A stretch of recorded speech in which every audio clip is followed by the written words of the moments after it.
महाराष्ट्रात ही नीट, त्यानंतर आता एमपीएससी TET आणि त्या टीईटी या सगळ्यांचे पेपर फुटले आणि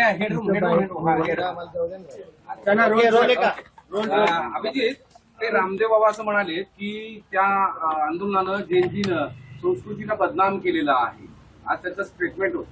कशा प्रकारे बदनाम केलंय? लोकतंत्रासाठी लढून बदनाम केलेले, आपल्या हक्कासाठी लढून बदनाम केलेले, पेपर फुटीच्या विरोधात लढून बदनाम केलेले. जर याला संस्कृती बदनाम करणं म्हणतात, जर लोकतंत्रासाठी लढणं, संविधानाच्या रस्त्यावर चालून विरोध प्रदर्शन करणं, डॉक्टर बाबासाहेब आंबेडकरांचा फोटो घेऊन चालणं, महात्मा गांधीचा फोटो घेऊन चालणं, जे भीमचे नारे लावणं संस्कृती बदनाम करणे, तर रामदेव बाबांना सांगा आम्ही करतोय संस्कृती बदनाम. तुम्ही जे पतंजलीचे जे बनवतायत ना प्रोडक्ट्स, ज्याच्यावर सुप्रीम कोर्टी म्हणले की फसवणूक होतीये, त्याच्यावर थोडं लक्ष करा. संस्कृती आणि लोकतंत्र आणि देश हा जेनजी मला वाटते बऱ्यापैकी सांभाळून घेऊ शकतो. तुम्ही जे पतंजलीचे पोल्ट्री प्रोडक्ट्स आहे त्याच्यावर थोडं लक्ष ठेवा, नाही तर पतंजली बंद पडून जायचं. दुसरा एक विषय आलेला आहे की सीजीपी आणि संयुक्त किसान मोर्चा पुढच्या काळात सरकार विरोधात आक्रमक होतील असं झालं. काल सीजेपी आणि तुमची टीम आणि संयुक्त किसान मोर्चाचे काही सदस्य एकमेकांशी राकेश टिकेत यांच्याशी भेट घेऊन या सगळ्या मुद्द्यावर चर्चा केली होती की प्रश्न कसे पुढे घेऊन जायचे. नाही, नक्कीच. कारण की बघायला गेलं तर एकंदरीत शेतकऱ्यांची मुलं ही शिकतातच आहे, शेतकऱ्यांच्या मुलांचंही शिक्षण चालू आहे, तेही परीक्षाच देतात. तर जेव्हा आमचे किसान नेता जे राकेश टिकेत असो किंवा इतर चढुणी जी असो, जेव्हाही भेटणं झालेले ते म्हणले की तुम्ही जे आहे आमच्याच मुलांसारखे आहेत, आमच्या मुलांना करिअर करायचं आणि त्याच्यासाठी हे सगळं आंदोलन आहे. आणि आमच्या आंदोलनात जो पाठिंबा आम्हाला किसान युनियनकडून भेटलेला आहे, किसान नेत्यांकडून भेटलेला आहे, तो खूप महत्वाचा होता, मोलाचा होता. आणि जेव्हा गरज होती तेव्हा ते आमच्या सोबत उभा राहिलेले. आणि इथून पुढे जेव्हा जेव्हा शेतकऱ्यांना असो, किसान नेत्यांना असो आमची गरज पडेल, आम्ही त्यांच्यासोबत उभाच राहू.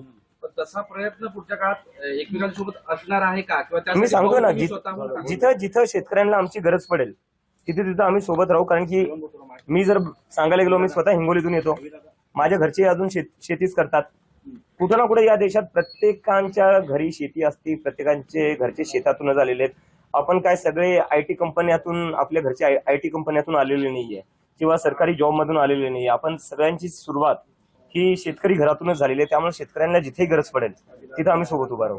राहुल गांधींनी काल प्रेस कॉन्फरन्स घेतली, ते असं म्हणाले की या सगळ्या विद्यार्थ्यांवर जे हल्ला करतायत, बुलेट चालवले, फायरिंग केली, त्या प्रकरणावर गृहमंत्री अमित शहा यांनी रिझाईन केलं पाहिजे आता, ते केल्याशिवाय आम्ही स्वस्त बसणार नाही. मला तर वाटतं अगदी केलंच पाहिजे. कारण की दुसरा एक प्रश्न हा पण येते की कॉक्रोच जनता पार्टीला बाहेरून फंडिंग येते किंवा बाहेरून चालवण्यात येते. तर माझ्या मनात असा प्रश्न येतो, अमित शहा असताना हे सगळं शक्य कसं काय झालं? हे तर मग अमित शहाचं फेलियर आहे. जर आम्हाला बाहेरून फंडिंग येते किंवा कॉक्रोच जनता पार्टी बाहेरून चालतीये तर मग हे तर गृहमंत्र्यांचं फेलियर आहे.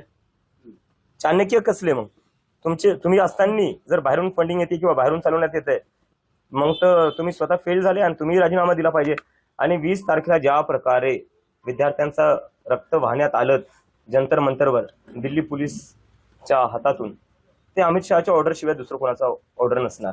नवे शिक्षण मंत्री जोशी हे सुद्धा बदनाम आहेत असं प्रियंका गांधी संसदेत म्हणाल्या. त्यानंतर बाहेर ते असं म्हणाले की मी ठाम आहे, ते सत्य आहे, ते सुद्धा दोषी आहेत. मी त्यांची एक क्लिप पाहिली जिथं जे बिल्किस बानोचे बलात्कारी होते त्यांच्या स्वागतासाठी काहीतरी बोलले ते. तर देशाचा शिक्षा मंत्री हा बलात्काऱ्यांचं स्वागत करतो, त्यांची तारीफ करतो, हे तर म्हणजे प्रधानला काढून अजून एक विचित्र माणूस बसून ठेवलेला आहे. काय मेसेज देताय तुम्ही देशाला की जो शिक्षा मंत्री आहे तो बलात्काऱ्यांचा सपोर्ट करणार, त्यांचं स्वागत करणार? पण हे लोक करणार पण काय? यांच्या पक्षात दुसरे कोणते लोक आहेत? तरी गुंड भरलेली आहेत. कुलदीप सेनगर झाला, काय होता यांच्या सरकारमध्ये? काय ते जे राम रहीम आहेत ते पैरोलवर बाहेर येतात. तर गुंड आणि बलात्काऱ्यांचं समर्थन करणारी ही सरकार आहे. कंगना रावतांची चर्चा होते, ते जनरेशर गटार असं म्हणते जेनजीला, आणि त्यावर आता बरंच वाढलं. कंगना राणावत बद्दल काय बोलू मला काही. एक असं चित्र दिसतंय सोशल मीडियावर की झेंझीला सपोर्टही केला जातोय आणि त्याच प्रमाणात त्याच सोशल मीडियावर झेंझीला आता ट्रोलही केलं जातंय, संस्कारांची आठवण करून दोन्ही बाजू चालवल्या जातात. जेनझीला ट्रोल केलं जातं, मला याच्यावर कळत नाही जेनझी आहे कोण? जे मुलं आज 15 ते 25 ते 28च्या वयोगटातले, त्या मुलांना ट्रोल करून भेटणार काय? उद्या हेच मुलं जाऊन नागरिक बनणार आहे, उद्या हेच मुलं जाऊन वोटर्स बनणार आहेत, उद्या जाऊन हेच मुलं देश चालवणार आहेत ना. तर त्यांना असं तुम्ही वेगळं ट्रोल का करताय? ते काय कोणत्या पक्षातले किंवा कुठल्या विचारधारेचे का काय? सामान्य घरातले मुलं येते, त्यांना ट्रोल करून कोणाला काय भेटणार आहे? एक नाशिक पोलिसांनी आता एक एसओपी काढली आहे, म्हणजे जेनजीच्या आंदोलनाचा जो पोलिसांना त्रास झाला किंवा पोलिसांना त्रास झाला. त्यांनी एसओपी काढली अशी आहे की आता जेनजीची पिढी आहे ती मोबाईल सुरू ठेवते आणि तुमचं सगळं रेकॉर्ड करते, तर ते काय करायचे असे पोलिसांनी एसओपी काढली, याच्यावर काय मत आहे? मला वाटतं जर तुम्हाला रेकॉर्ड व्हायची भीती असेल ना, तर तुम्ही स्वतःलाच विचारा, तुम्ही अशा गोष्टी का करताय ज्याची तुम्हाला रेकॉर्ड होईल अशी भीती वाटते. आम्ही आंदोलन केलं, कॅमेऱ्यांसमोर केलं, मीडियाचे कॅमेरे होते, पोलिसांचे कॅमेरे होते, माझ्या चेहऱ्यावर तर 24 तास दिल्ली पोलिसांचा कॅमेरा होता. आम्ही तो घाबरलो नाही कोणती गोष्ट रेकॉर्ड होण्यापासून. जर पोलिसांना काही रेकॉर्ड होईल याची भीती वाटते, याचा अर्थ पोलिसांच्या मनात काही ना काही वाईट करायचं आहे, म्हणूनच भीती वाटते ना. नाही तर पोलिसांना काय भीती वाटली पाहिजे रेकॉर्ड करायची? एसओपी केली आहे त्यांनी. एसओपी करावं करण्यापेक्षा आणि काय करू नये असं सांगताय. मला वाटते काय करावं ना, संविधान फॉलो करावा पोलिसांनी. देशातली जी पोलीस आहे ती एका पार्टीची पोलीस नाही, ती या देशाची पोलीस आहे, ती संविधानावर चालणारी पोलीस आहे, बीजेपीच्या व्हॉट्सअप फॉरवर्ड चालणारी पोलीस नाहीये. आणि जर तुम्हाला बीजेपीचेच ऑर्डर फॉलो करायचे असतील आणि देशाचं संविधान बाजूला ठेवायचं असेल तर खाकी पॅन्ट काढून खाकी चड्डी घाला, बीजेपीच्या हेडक्वार्टर समोर उभा राहा आणि म्हणा मे भी चौकीदार. आणखीन एक कनेक्शन लावलं जात आहे की आपण जिथे मुक्कामी होतात तो राष्ट्रवादीचा कुठला सेलचा होता आहे, ते तर मी स्वतः सांगितलेलं आहे. पवारांचा आणि शरद पवारांची मोदींची भेट हा. आणि मोदींना शरद पवारांचं केलेलं दारातलं स्वागत हा. आणि अभिजित अरे बापरे. गणित लावलं जातं, याच्याबद्दल काय? असे गणित तर भरपूर लागले. आधी जॉर्ज सोरसचं गणित लागलं, मग चायनाचं लागलं, मग पाकिस्तानचं लागलं. पण अनिश गावंडे हे तर मीडियालाही कळलं नसतं, हे मी स्वतः सांगितलेलं आहे.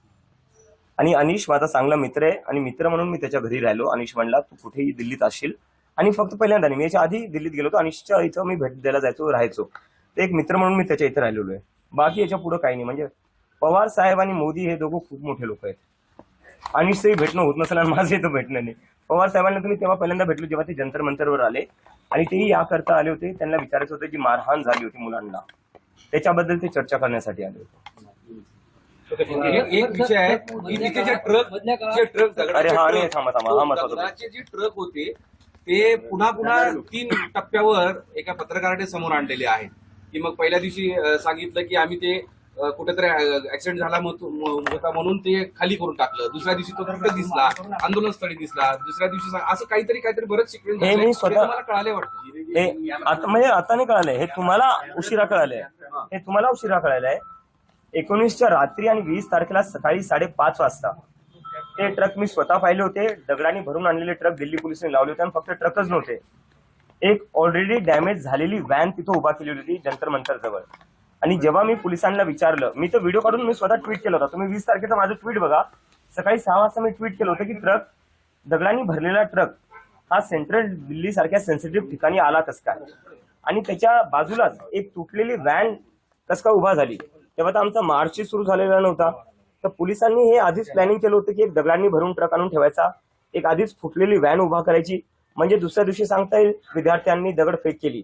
दगडफेकचं हे पूर्ण जे प्लॅनिंग होतं हे ऑर्केस्ट्रेट पूर्ण दिल्ली पोलिसांनी केले. आणि मला याची आशंका जेव्हा होती तेव्हा मी स्वतः डीसीपीला जाऊन भेटलो आणि मी डीसीपीला विचारला हा दगडांनी भरलेला ट्रक इथं आला कसं काय. डीसीपी मला म्हणता अरे अभिजित तुम्ही काही विचार करताय, हा एमसीडीचा ट्रक आहे, बांधकाम जे चालू होतं हा त्याचा सगळा हा तो डेब्रिस त्याचं आहे म्हणे, बांधकाम जे चालू आहे. मी म्हणलं तुम्ही दुसरं कोणाला येड्यात काढा, आम्हाला येड्यात काढू नका. आम्हाला माहिती आहे पोलीस कशा प्रकारे अमित शहाची ऑर्डर फॉलो करते आणि कशा प्रकारे आधीच दगडांनी भरलेले ट्रक उभा करते, एक तुटलेली गाडी उभा करते आणि नंतर बीजेपीचे गुंडे येतात, तेच दगड घेऊन बीजेपीचेच गुंडे पोलिसांवर फेकतात.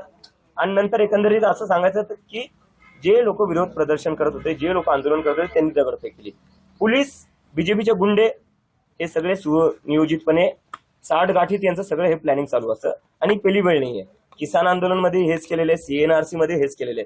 जेव्हा जेव्हा आजकाल या देशात आंदोलन होतं तेव्हा दिल्ली पोलीस आणि बीजेपी यांची ट्युनिंग कशी असते हे आपल्याला दिसून येते. प्रयत्न केले आहेत आणि हे सुरूही राहतील.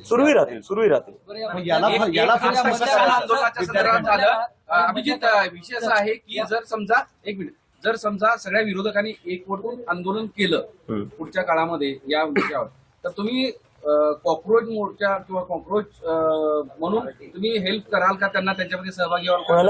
विरोधकांनी जे आंदोलन एकवटले आणि त्यांनी जर आंदोलन केलं तर मला वाटतं आता हे फक्त विरोधकांचा प्रश्न नाही राहिलेला आहे. आपल्या देशात लोकतंत्र धोक्यात आलेलं आहे. आणि लोकतंत्र धोक्यात कसं आलेलं आहे, आपली जी ज्युडिशरी आहे त्याच्यावर एक प्रश्नचिन्ह निर्माण झालेलं आहे. सीबीआय ईडी काय आपण पाहिलेच आहे. आपल्या राज्यात जो शिवसेना फोडण्यात आला, एनसीपी फोडण्यात आला, हे कशामुळे शक्य झालं? सीबीआय आणि ईडीच्या दमावर हे सगळं केलेलं आहे. ते इन्व्हेस्टिगेटिव्ह एजन्सी झालं, ज्युडिशरी झालं, आणि मीडियाबद्दल तर कायच बोलणार मी. तुम्ही लोक आहेत, मराठी मीडियाचा मी सन्मान करतो, पण मीडिया काय डेमोक्रेसीचे 4 पिलर असतात म्हणतात ना, त्याच्यात ज्युडिशरी एक असतो, मीडिया असतो, या दोन्ही ज्युडिशरीवर तर खूप मोठा प्रश्नचिन्ह निर्माण आहे आणि मीडियावर प्रश्नचिन्ह नाही आहे. मीडियावर क्लिअरली दिसते मीडिया कोणत्या बाजूला आहे. तर जेव्हा या देशातले सगळे मोठे मोठे इन्स्टिट्यूशन्स जे आहेत, ज्यांचं काम होतं लोकतंत्राला जिवंत ठेवणं, ज्यांचं काम होतं एका माणसाची दडपशाही तानाशाही निर्माण नाही झाली पाहिजे, त्या लोकांनी हे होऊ दिलं. आणि याला थांबवण्यासाठी आता हे फक्त विरोधी पक्षांसाठी नाहीये, या देशातल्या जनतेला यासाठीच एकत्र यावं लागेल. म्हणजे 2 पिलर पॉलिटी आणि एक्झिक्युटिव्ह हे पूर्णतः घरात झाले. Compromise, totally compromise.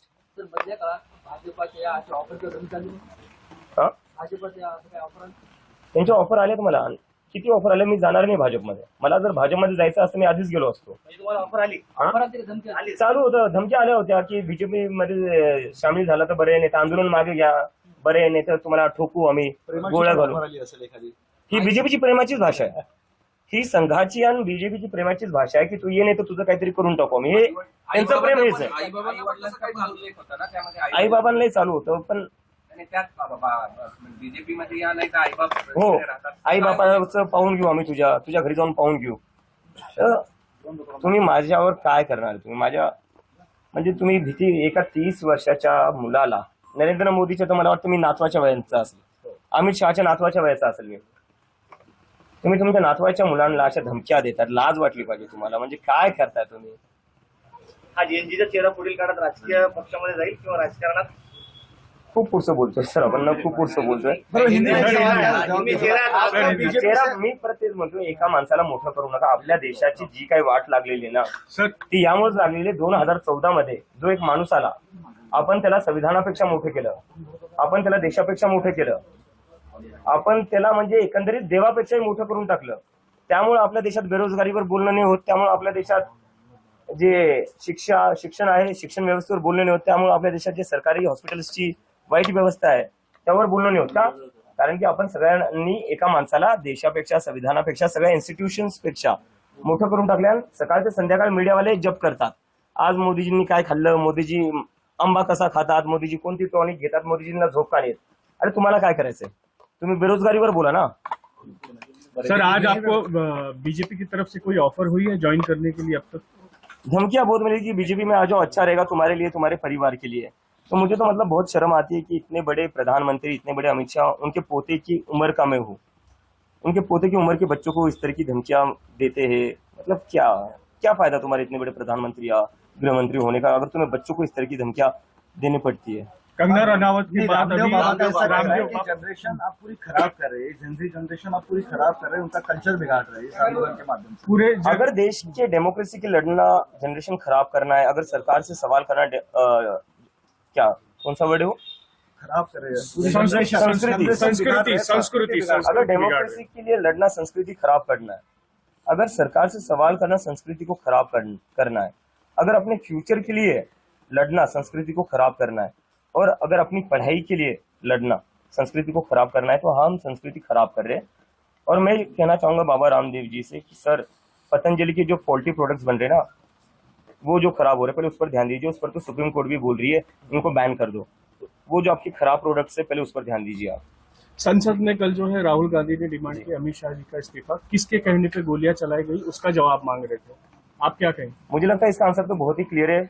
Amit Shah ji के कहने पर ही गोलियां चलेंगी. दिल्ली पुलिस जो रिपोर्ट करती है वो अमित शाह जी को ही करती है, और अगर अमित शाह जी को इसका पता नहीं होगा तो फिर तो होम मिनिस्टर का फेलियर है.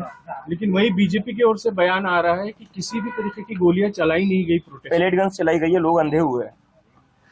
पैलेट गन्स मैंने खुद देखी चलाते हुए, हॉस्पिटल में क्रिटिकल थे वो पेशेंट्स. और गोलियां क्या नहीं चली. बिहार में क्या हुआ है? AK-47 बिहार में क्या हुआ? AK-47 किसने चलाई? किसकी सरकार है वहां पर? मतलब देश के बच्चों के ऊपर तुम AK-47 चला रहे हो. एक टाइम था इस देश में AK-47 चलाई जाती थी आतंकवादियों पर, अजमल कसाब पर. जब पार्लियामेंट पर अटैक हुआ था तब AK-47 चलाई जाती थी. आज AK-47 चलाई जा रही है स्टूडेंट्स पर. क्या आने वाले दिनों में अगर विपक्ष कोई अगर बड़ा मुद्दा लेता है सरकार के खिलाफ, तो क्या कॉकरोच जनता पार्टी उसमें सहभाग लेंगे, उन्हें सपोर्ट करेंगी? मुझे लगता है अभी सिर्फ विपक्ष ने इस पूरे देश को एक साथ आने की जरूरत है।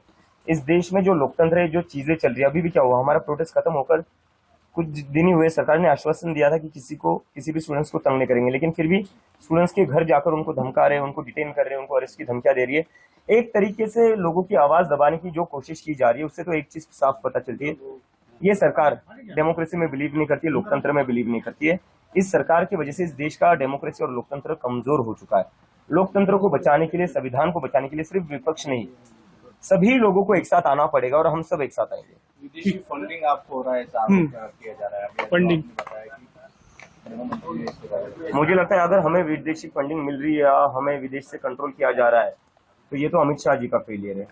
फिर अमित शाह जी को भी रिजाइन देना चाहिए। इतने बड़े चाणक्य के होने के बावजूद विदेश से फंडिंग कैसे आ रही है, विदेश से कैसे कंट्रोल हो रहा है? सर, शिक्षा मंत्री पर प्रियंका गांधी ने जो बयान दिया, उसके ऊपर आप क्या कहेंगे?